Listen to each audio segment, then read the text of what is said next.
The Bliss Business Podcast, the show about empathy, connection, and consciousness in business. Today's episode is brought to you by Zero Company, your paid search, social media, and programmatic ad experts.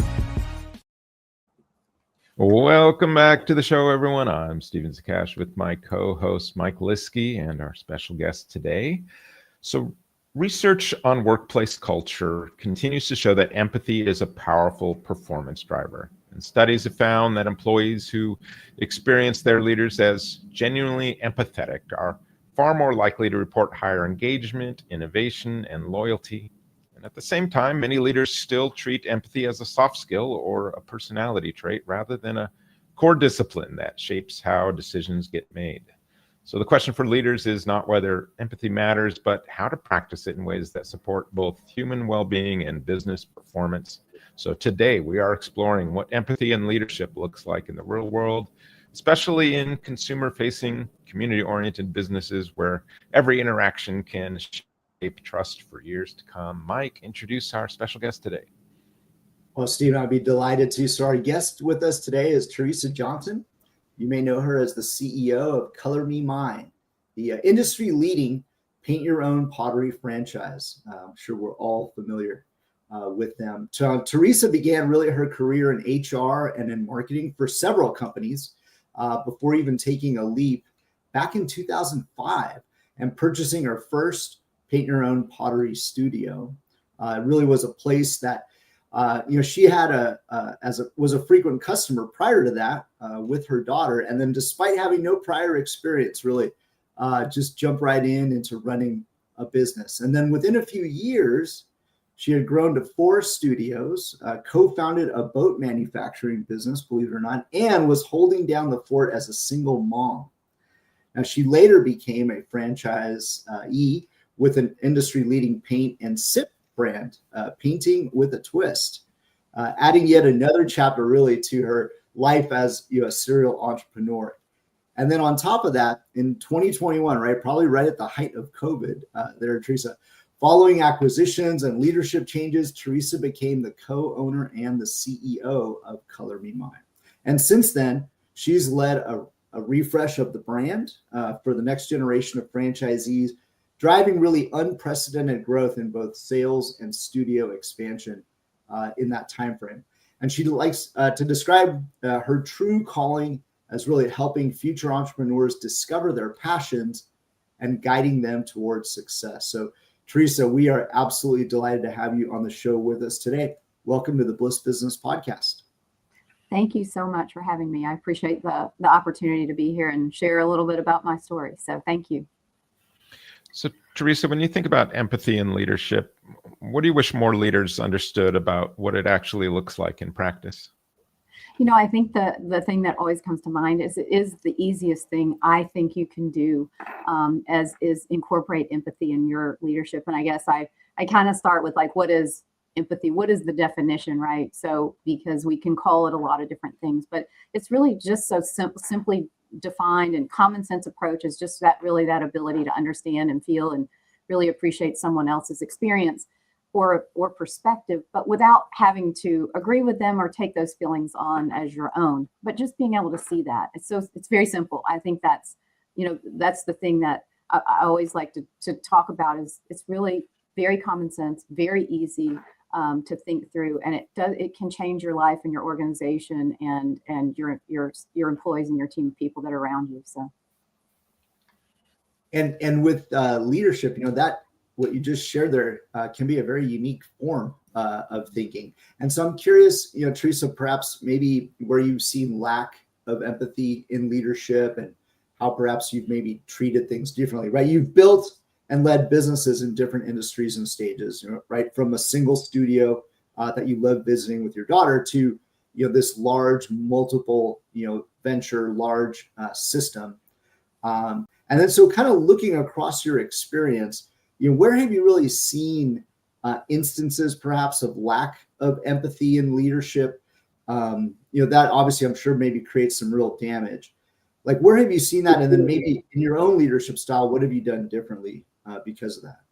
Yeah, that's a great question. I again, I think it's the very simple things in life, but some of the stories that I've heard from peers in leadership roles, or from not even peers, but just people who have worked in organizations, right?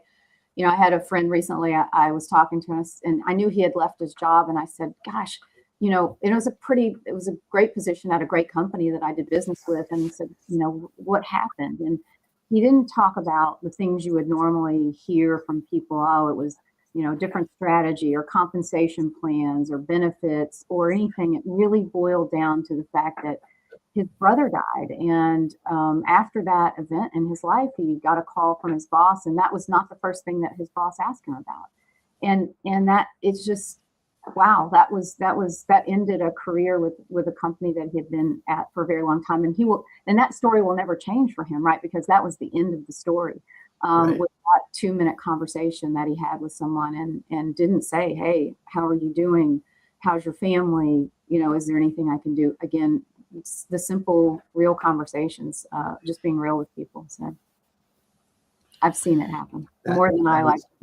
Wow. Yeah, definitely. I mean, definitely a great example there of putting people first, right? In that instance. So thank you for sharing that.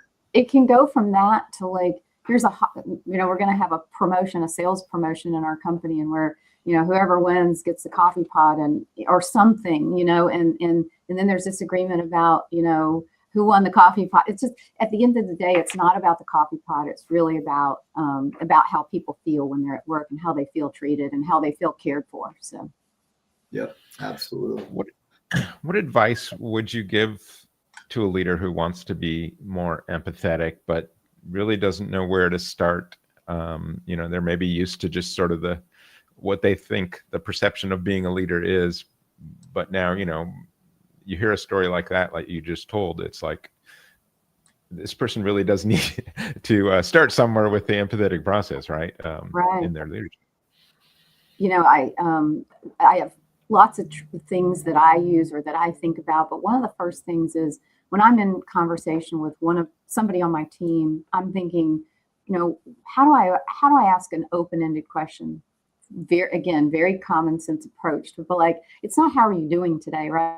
It's like, hey, what's going on this week in your work? What are you looking forward to? What are you excited? What are you doing this weekend? Like, getting people to talk about their life, you can pick up lots of things that really are important to them that you didn't have to say, hey, what's important to you? Just having a back and forth conversation of like, these are things that organically come out of that, right? What are you doing this weekend? I'm playing, I've got my daughter's got a softball game. Great. That is the next follow-up the following week. How'd she do? And again, that's just connection. That's human connection with people.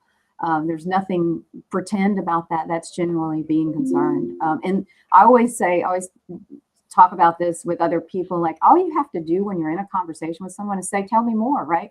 Like that, it's pretty simple just to be able to continue to keep them engaging in the conversation and learning more and more about them, being able to pull from that. Have a follow-up question, shows you're listening. I mean, listening is the beginning of being empathetic, right? Just being able to hear what people are saying and not thinking about what you're going to say next, but listening for what you need to know about them, what's really on their heart. So, and then make a conscious effort of it, right? Get up and go do it. It's not hard, but we get so involved in our to-do list that we forget about those things. Yeah, no, I think, make a conscious effort. I think you've got to, like you mentioned, you show a little curiosity, with someone else, what's going on in their lives. And I think a lot of work these days is happening kind of remote, and you lose some of those, like, the water cooler conversations and things like that, or just being around the office when you're walking from one room, to another, and you bump into someone. So I think you do have to be a little more conscious about it, right, these days? Yes, very much so. Sure. I have a remote team, and it's been one of the hardest things on my plate as a leader to be better for them. I think it was easy when we were all walking around the office and, like you said, bumping into each other. But when you have to make a conscious effort to engage with folks that are all around the country in different time zones and have different things going on in their life that you can't just organically see, and being very specific about that, and really trying to make a conscious effort every day to do that, pick up the phone and call someone. It's not that we have to fix anything, right? We're not looking to fix anything. We're just looking to hear and understand where they're coming from. So. Yeah, I wanted to. I can already tell, Teresa, you have a very unique, kind of very beautiful like leadership style by speaking and emphasizing empathy. Unfortunately, not a lot of leaders are like that, and it's my sense that sometimes there's a misconception behind this, topic of empathy. And Steve, I think, sort of mentioned it in his intro of it being a soft skill. So I'm just kind of curious too, like what are some misconceptions that you've heard about from leaders, maybe about this topic of empathy that, end up holding them back? And, what advice would you maybe, give to them?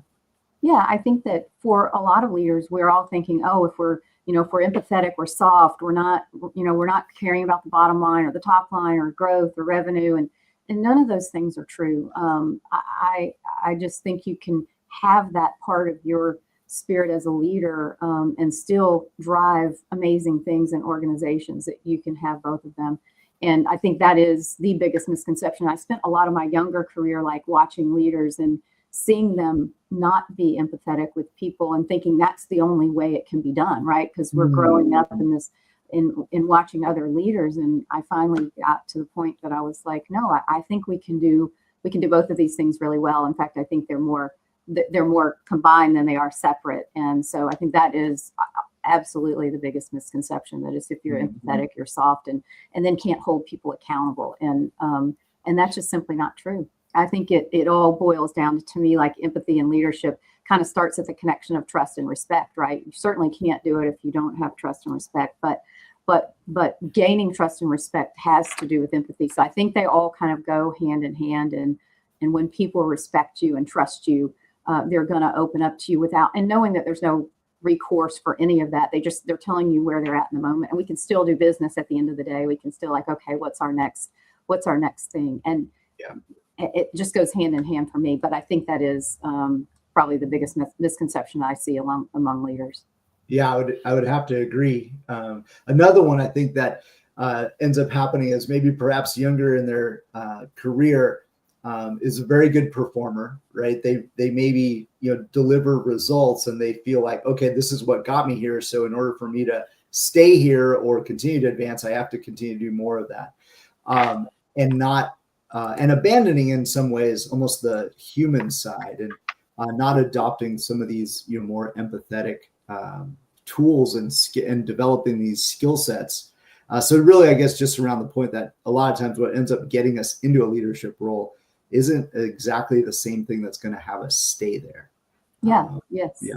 And I think that, there's some other ones I hear a little bit of. Again, I think soft is probably the biggest one. But I think people misconstrue empathy as having to say yes to everything, which is certainly not true either.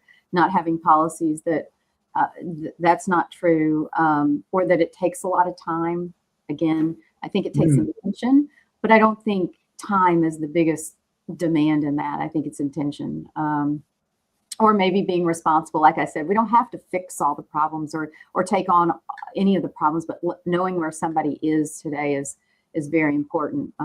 And to your point, again, empathy is not a personality trait. I think we all have the ability, and we just need to learn how to deploy that. So yeah, for sure. I'm really glad you mentioned that point on time, because obviously leaders are probably the busiest people in the organization and maybe have the least amount of time, but you're absolutely right. It doesn't take a lot of time. No. And it had the biggest impact it has is some of the shortest time, like just stopping for a moment to really understand where somebody's at has such an impact on their life. And you very seldom hear about it right after the fact, but every once in a while you'll hear that story of, I remember when you stopped me in the hallway, or you picked up the phone and called me, or I got a personal note from you that said, fill in the blank. I have franchisees who still say, hey, I have your card on my refrigerator, the one you wrote me when I signed my franchise agreement, or I have another one who just sent me recently, hey, I really appreciate you taking the time to write me a handwritten note when my husband passed away. Things that you do sometimes I can take for granted, but doesn't always happen in the daily course of people's lives. So yeah, so true. Yeah, you mentioned that. So you're dealing with a franchise network, right? So you've obviously, you've got people around you in headquarters and you're working with on a daily basis, but in the studios across all these communities, thinking about it from a systems perspective, you kind of mentioned it like on like that onboarding, you sent them a note, right? What have you put in place so that empathy is not, just a personal value, but something that is built into how Color Me Mine operates, so it's kind of systemized? We're always looking for those systemized acts of kindness or empathy, to give examples to other businesses. Yeah, that's a great question. There's a couple of things we do in training franchisees in their studios. We have 150 plus around the country. We get to touch the lives of a lot of customers. We've been in business for over 35 years now. In fact, we were born and bred in LA. And so we've grown, there are a lot of West Coast franchisees and we're kind of moving across the country, but Color Me Mine, I've seen it as a verb before. Hey, it's interesting that the branding that Color Me Mine has created over the years, but it's very important to us because we are not a transactional business. We don't sell pottery. We are an experience-based business. We're the outlet that people need today, the escape that people need today. We are experience-based. And so how do you train that, right? Like, how do you deliver that and teach someone else how to deliver that to their customers? And so we have a couple of things that we use in onboarding when we're bringing in new franchisees. One of them is called the Color Me Mine Way. And this is not just teaching owners, right, how to treat customers, but this is teaching the owners how to teach their part-time staff how to treat customers. So we have to continue to get it to the customer, right? We can't just talk about it and talk about it and talk about it with our owners, but we need to be able to translate that for them into a workable daily solution for how do you take a person and mentor them who might be their first job. This is a part-time job. Maybe they're in high school, maybe they're in college, they've never worked before. And how do we teach them how to welcome people into a studio, how to welcome them like it's your home, how to create that experience for them. And so we develop basically 30 fundamental values that we teach our part-time staff, called the Color Me Mine Way. And things very simple, like do the right thing, show meaningful appreciation, be easy to work with, walk in your customer's shoes, things like that we can talk about daily with. Again, we might have a staff member that works once a week or twice a week. So we have to really work hard to build culture in a retail environment where we have lots of part-time employees who this is not their lifetime job, right? They're here for a while and we want to see them move into the next phase of their life and support them in that, but we're going to have to train some more people. So how do we do that? And I think that's our biggest system piece. And we have, in addition to the Color Me Mine Way, which again, we train for franchisees, we have a customer service journey, a 10-point touch program, not physical touch, but how do we touch customers 10 different times while they're in the studio? How do we welcome them? How do we show them around the studio? How do we show them how to pick their pottery? How do we show them how to pick their paint? How do we show them how to get started? People are sometimes nervous, right? I don't know how to paint. I can't draw a stick person. And we're like, thank goodness we're not drawing stick people in here. So, how do we do all that and make them feel like they're at home with their people? And it even extends to, how do we pick up? Our products are left with us. We glaze and fire them. Our customers come back in about a week to pick them up. And when you see a 7-year-old child who's painted in your studio, and I walk to the shelf and I pick up the piggy bank they painted and say, look at them, and say, look what you did. It's amazing. That's stuff that just doesn't happen every day in the retail environment. We're impacting those customers' lives for years to come. And I always hear stories about that. I used to paint when I had my 7-year-old birthday party at a Color Me Mine, and those are just super endearing memories that I'm proud that we can be a part of. So I love the intentionality around all of that. You've got the points of what's expected as a employee.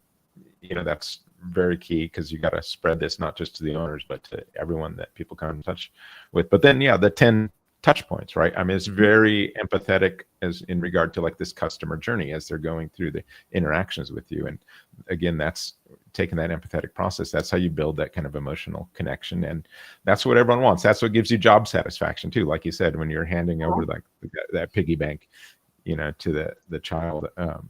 there's a lot of ways you could do that, and several you could do it wrong, but doing it with some meaning and attention, I think really makes a big difference. Yeah. What I would say to Steve, to that, clearly it's a system, right? This isn't like a random act of kindness. This is something that every location throughout the whole organization can and wants to follow. Now, I'm actually curious, Teresa, in any franchise system, particularly one as large as Color Me Mine, you're going to get some variation, right? Some locations that perhaps are very good at implementing this feeling and delivering on that culture, and then others that don't. Are there I guess, what are some ways that you've diagnosed perhaps when a location is not thriving or doing well, or maybe they're perhaps not following the system? Yeah, interestingly enough, I mean, I kind of look at it a little differently, I suppose. But when a studio is underperforming, the first thing I really want to understand is why, right? Like, the numbers can tell you what is happening, but for me, that care and concern and empathy help you uncover why it's happening. And really, to me, that's the only way to solve it. I mean, we could look at the numbers all day long. Yep, underperforming, but figuring out how to solve it, I think, has to do with the why. So I'm going to start with that. What's going on, with that franchisee? Is there a personal crisis? Is there family stress? Is there, what is it that's driving that? And then, because, if we start there without judgment, but start there and ask what's really going on right now, and we listen, I think we can really get to the root cause problem. And the symptom is that sales are declining or whatnot. Then we can build a plan right together where we look at the human side and look at the right recommendations and coaching and training, and where do we need marketing, or what's working, what's not, and why. Because just walking in and saying, do this, do that, it's going to fall on deaf ears, right? Right. So we really have to understand the why, and that's what we spend time kind of digging into. We can solve anything we can understand. So that, again, I can say empathy is not a soft skill. It's kind of a diagnostic tool because yeah. Very much so, and a good combination, I think, as you mentioned there, of using the numbers, right, this quantitative component, but also the qualitative piece, and making it a combination, right, and not just leaning on just the science or the math. Right. Are there any, just thinking about this more on the system side, any sort of traditions or rituals that Color Me Mine has that help, kind of keep that connection and empathy alive across your whole network? Yeah. In addition to that, onboarding and training, we also do, we have monthly brand calls.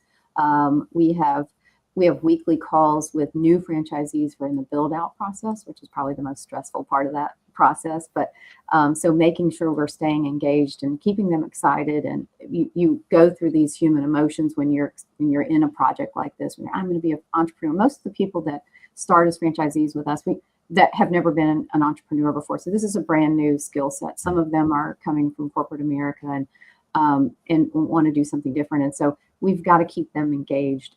And as you go through this train of emotions, you're building out a space, and you're hiring and training and learning how the kilns work and all of the technical skills. We just try to keep them engaged in conversation. So we're meeting one-on-one with them weekly.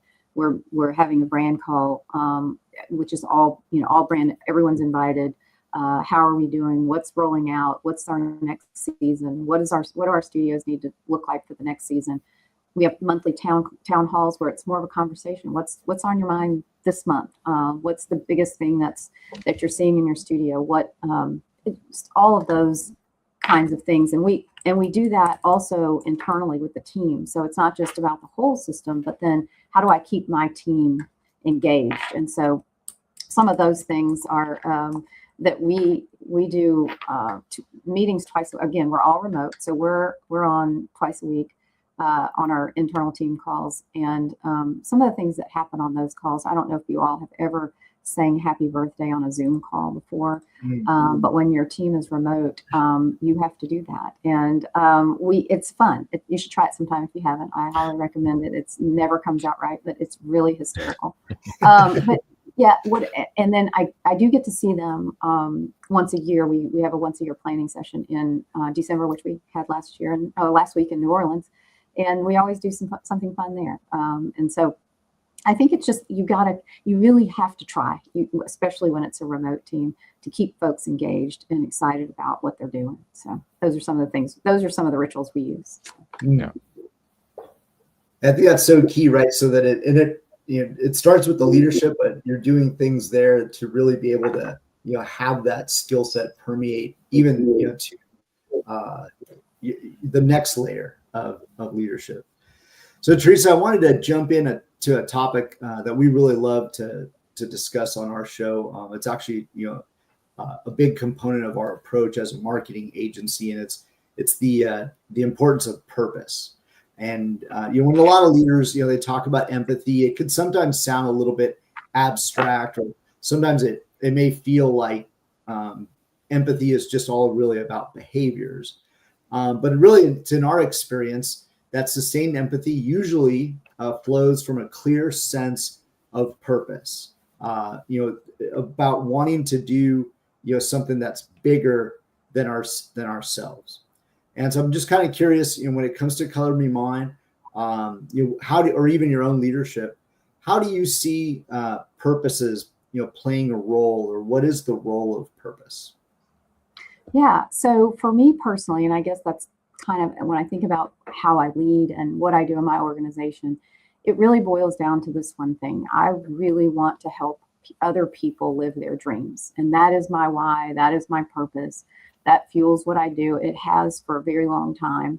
I really like to think of myself as a dream manager. And when I owned, and I still do own Painting with a Twist Studios, I used to hold sessions with my artists just to talk about their dreams, because that's so important. We're not going to have people in our life forever, but if we can be a small part of what they end up doing later, it's so fulfilling to me. And so that goes across everything. I have, franchisees. I want to help franchisees learn how to be entrepreneurs that didn't think they would ever have a chance at that. It's partly because that's who I am. I grew up in a military household. My dad was in the Army for many years, and I thought that I was going to go to college and go to work and work my way up that corporate career ladder. And one day, because I had made a commitment to a friend of mine to help him start a boat business, I quit my job, and I thought, wow, I'm gonna need to start learning how to do that entrepreneur thing. And I just did it. And I looked back later and I thought, gosh, if I can do it, anyone can do it. There wasn't anything special about me. So how can I help other people live their dreams? And so it started a long time ago. Clearly that rolls over to franchisees. I really want to help them live their dreams in this business, but it's really about everyone else too. How do I help customers? How do I help employees?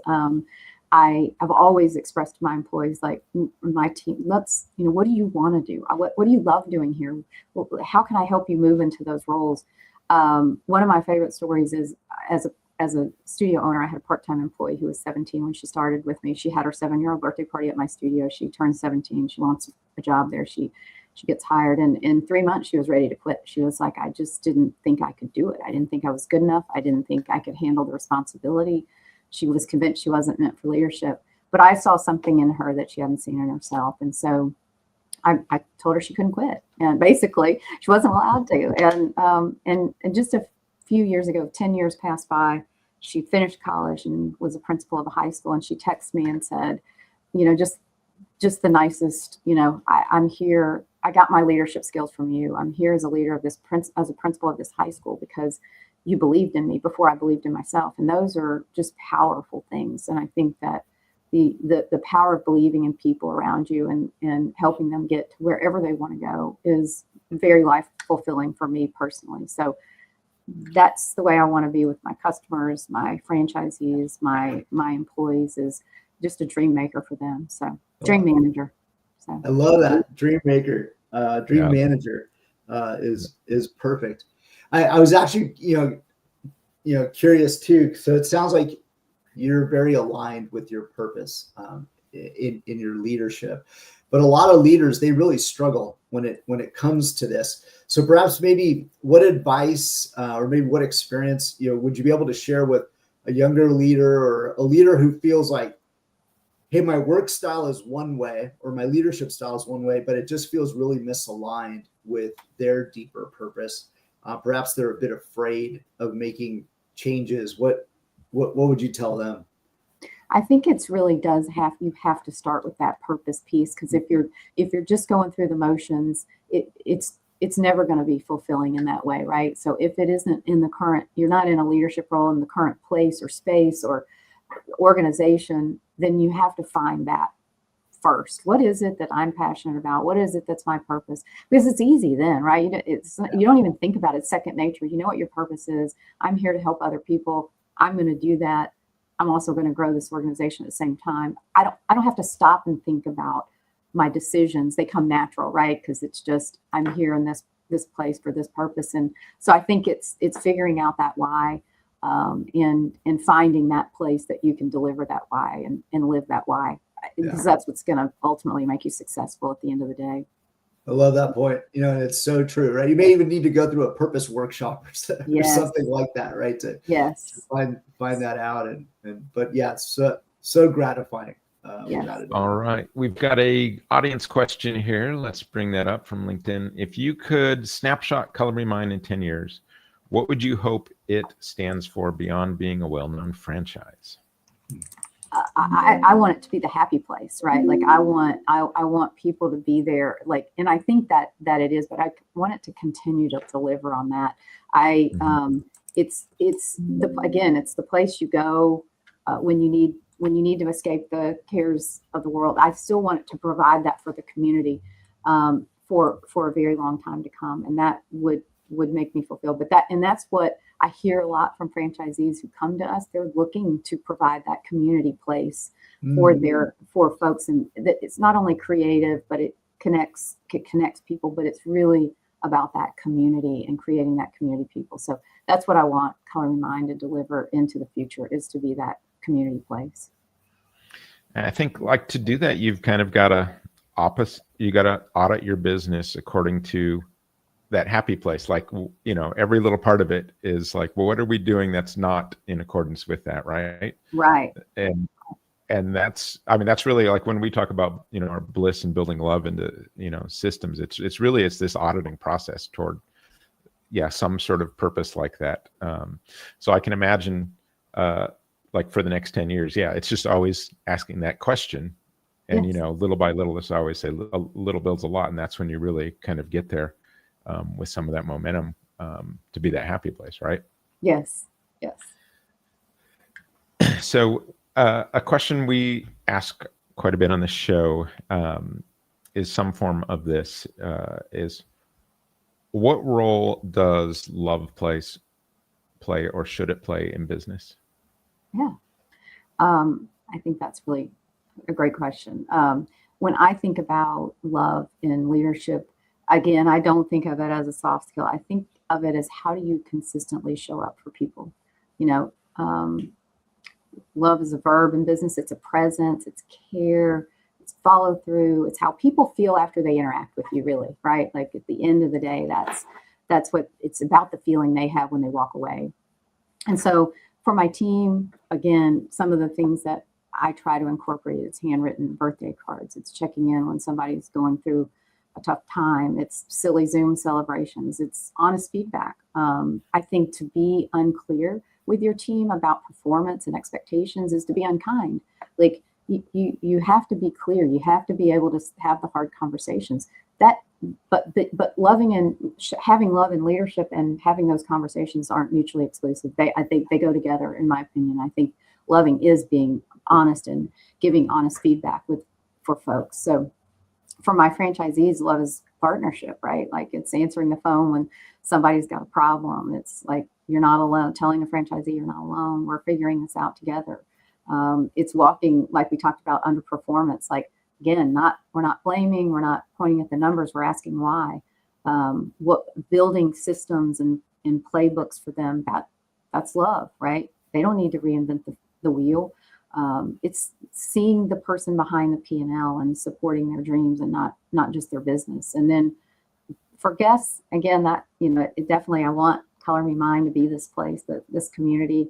that lives on forever. It's about hospitality. It's greeting people like we're welcoming them into our home. It's creating a place where families can talk and connect. It's birthday parties and, those 10 touches of customer service and making them feel that experience. And I remember when I painted at Color Me Mine. And recently I have, after the fires in California, I had some customers reach out to me and they sent me pictures of the things that lasted from their homes through a fire. And they were pieces that they had painted or their children had painted at Color Me Mine. And that was just, it was unbelievable that those were the things that survived. Well, and they made sense that they did. We put them in kilns and fired them. But for people to reach out to me and say, you'll never know how much it meant to me that I walked in and that cupcake box was still in the ashes of my house. So again, like, I think love in leadership is very simple. It's just choosing to care. It's, choosing to notice and show up and be there for all of the people that surround you, not just your employees, but your customers and as well. So, and build that culture that people just don't want to leave. So we're going to try. We need so much more of that in our world today. Sorry, Steve, I didn't mean to cut you off. No, I was just saying, it's just such a touching story on like seeing your product or whatever there. And the connection that they had, now it's even got more substance to it than before, if possible, right? With that piece in their life. Why do you think this conversation is tough for some people to talk about in the workplace? That's kind of foreign for me. I'm the worst I'm not objective about it. I'm probably the worst person. It's always been innately easy for me to talk about that. And I spend a lot of time wanting to know because look, love is it's how someone feels. It's how they feel about whatever has happened around them, right? And so you can't just dictate it. You can't prescribe it. You can't decide you're going to go out and change the world with it. You have to see it from someone else's eyes. You have to know that this is the way they feel when they walk away. So I don't know what it's like to do it another way. I wish I could be more objective about that. No, I think like to some extent, I remember we had a guest and they were talking about love and talking about it being non-transactional. And I think the problem with business sometimes is we get so stuck in the transaction, whether it's transaction between, us and a customer, but really between, a leader and an employee, right? There's like, hey, I'm paying you for work. And so it just becomes so transactional. And we think that's kind of the purpose sometimes is that. So I think there's something to that in that's why that people just struggle with it, is because business is always about transaction so much. But really, it's like, well, that's because we're so focused on the monetary transaction. There's other transactions going on all the time, those connections that are on a deeper, more substantial level, I think, too, that we just tend to ignore. So it's interesting having these conversations with different leaders, and because people like yourself that just, hey, this is the way I just operate. All right, I don't know why. I don't know another way. That's how it goes. So, Teresa, before we conclude, there may, we're going to have followers and different leaders that listen to this show, and they may want to bring now more empathy and love into their style of leadership. So what is just maybe one thing or one step that they could take maybe over the next month to try to move in the direction of being able to, provide more empathy and love within their organization? Yeah. I think it's just do one thing a day, right? It's have one conversation, it's one phone call, one card, one thing. Not you don't have enough time to do all of it. Even if you started with one a week, I'm gonna have this open-ended conversation with one person a week. That's 4 people that you've changed their lives for that week. Work your way up. It's just doing one thing. One real conversation, one moment of connection, one chance to listen to someone.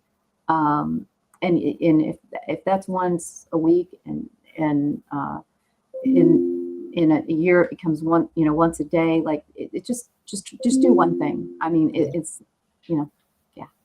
Yeah, I like that. One moment of connection, right? Have I done my one moment for today? So, Teresa, for those that want to learn a little bit more about you and as well with Color Me Mine, where should they go? Where would you like them to find out more and be able to follow up on building more of this empathy and love? Yeah, we'd love for you to visit us at colormemind.com and follow us on all our social platforms, Instagram, Facebook, and TikTok. You'll see lots of studio stories and creative projects and all the amazing things our franchisees are doing in their communities. So we'd love to have you follow along with us. Teresa, thanks for joining us today, showing us how empathy, purpose, and love can show up in everyday leadership. And to our listeners, ask yourself, as you think about leadership, where empathy is already creating a strength maybe in your business, but where it's lacking empathy right now and might be working against you.